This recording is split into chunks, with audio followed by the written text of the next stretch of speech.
Psych Perspectives, giofvcks here. The whole Boosie Badazz situation really proves my point when I say so many black men, boys, masculine people have been victimized and are survivors of sexual assault, sexual harassment, sexual abuse. And it's never talked about because oftentimes, as you can see with the Boosie Badazz situation, it's seen as a rite of passage. You're a boy, you're a man, you're masculine. This is what you're supposed to be doing. You're supposed to be having sex, even if this person is an adult. And newsflash, women, girls, feminine people can be perpetrators of sexual assault, harassment, and abuse. Oftentimes, people have this idea that it's only men, boys, masculine people who are predators and perpetrators of sexual assault and abuse. When sexual assault abuse has no gender, has no sexuality, has no race, has no ethnicity. Anybody, regardless of these social constructions, can potentially be a victim or a survivor or a perpetrator and a predator. Okay? When I think about the men that are in my life and the people that I know, so many of my guy friends have, jokingly, and they say it in a joke, not realizing, honey, you were sexually molested, but okay. They joke about it and be like, yeah, man, I had older women, I had older girls, or I had older men having sex with me. I have a friend who literally had a 30-year-old trying to getting it in with them when they were 14. And this was a 30-year-old man. So think about it. You have so many people who have been abused and victimized in our community, and it's constantly dust under the rug. It's not seen as being a serious issue or a problem. And then you wonder why, and I talk about this a lot, you wonder why so many of our people have when it comes to relationships and love, it is always dysfunctional and out of control because of unchecked trauma that a lot of our people have endured and went through and gone through at the hands of other black people, of other folks, of other adults.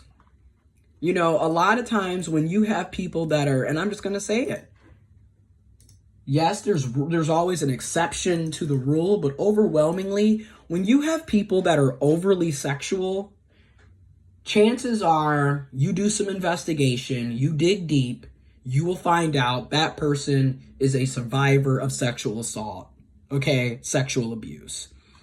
And when you look at a lot of men, they're overly sexual, always talking about it. I'm about to get some pussy, I'm about to get some dick, I'm about to get some ass, I got hoes, if she don't do this, if he don't do that. All they talk about is sex. These are tall tale signs. More than likely, they are a victim or a survivor of sexual assault and abuse. Because again, a lot of us was sexually assaulted and abused as children from adults and from other people that were our age. You'd be surprised.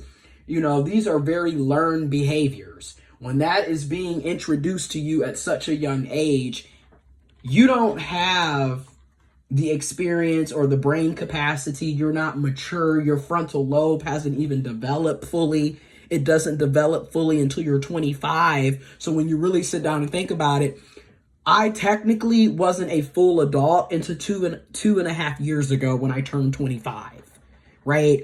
Because again, our frontal lobe doesn't even fully develop until we're 25. So you think about that. I was sexually molested for an entire year when I was 8 years old in third grade. So you think 8 years old to 25, my frontal lobe had not even been fully developed.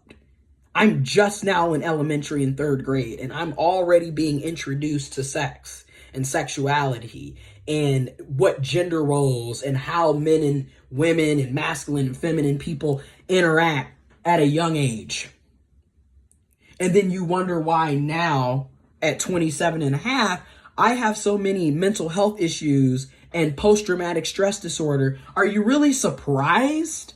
And do you think about all of the children in our community who have a similar background? Because so many of us are survivors of sexual abuse and assault, and it needs to be addressed. Like, children are literally being thrown to the wolves. And then you literally have adults in our households who will justify the sexual abuse. And again, I'm going to say it again. So many black boys, black men, black masculine folks have been victims. And it's been brushed under the rug. No one took them serious. You're a man. That's what's supposed to happen. You're supposed to get out here and get it. You got Boosie Badazz proudly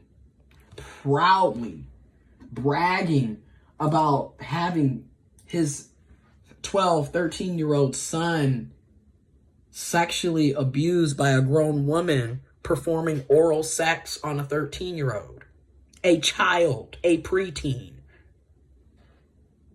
a teenager, a young child, underage. And he's bragging about it. He's glorifying it. And then we got so many dumb niggas that's co-signing it because they too were abused, but they don't see it as abuse. I'm sorry, but unless you're 18 and older, you have no business having sex with people that are not 18 and older. And to quiet as it's kept, even when you're 18 and older, if, for example, I'm 27, if a 50-year-old is talking to me, that's a bit disgusting. Because you know what? At 50, you're old enough to be my parent.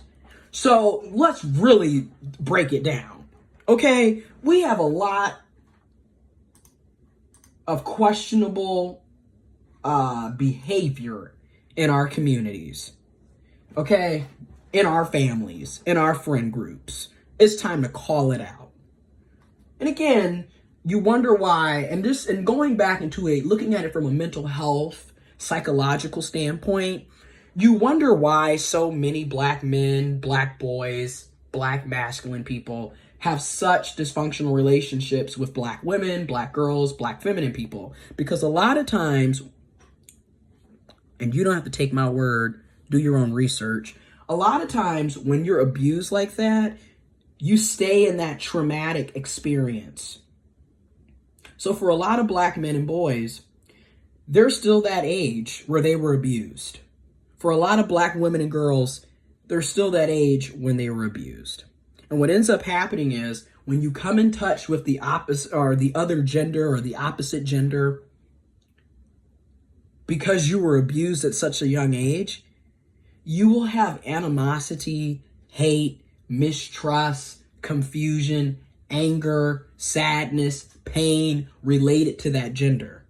Hence why a lot of black men and boys do not have positive relationships with black women and girls. Hence why a lot of black women and girls do not have any positive relationships, any healthy relationships with black men and boys. Because you were abused early on by, if you're a black boy, black man, you were abused by a black woman more than likely.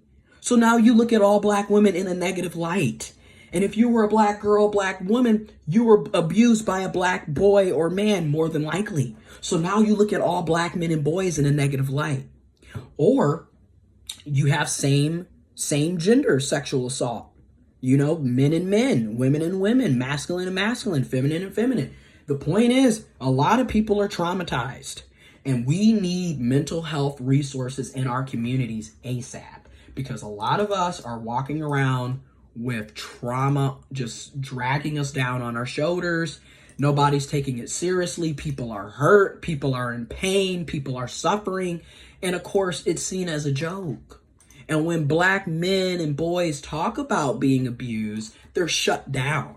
Nobody wants to listen to them. Very similar to when black women and girls bring it up. Nobody wants to listen. It's swept under the rug. You need to move on. It's really not that serious. Blah, blah, blah, blah, blah. Or what I was told, you're not the only one, as if that's to justify justify an 8-year-old being sexually assaulted and molested. Oh, you're not the only one. What kind of shit is that? But again, in the black community, that's the type of mess that goes on. Nobody wants to talk about it. Y'all want to sit up here and Jesus, Jesus, Jesus, and all that mess.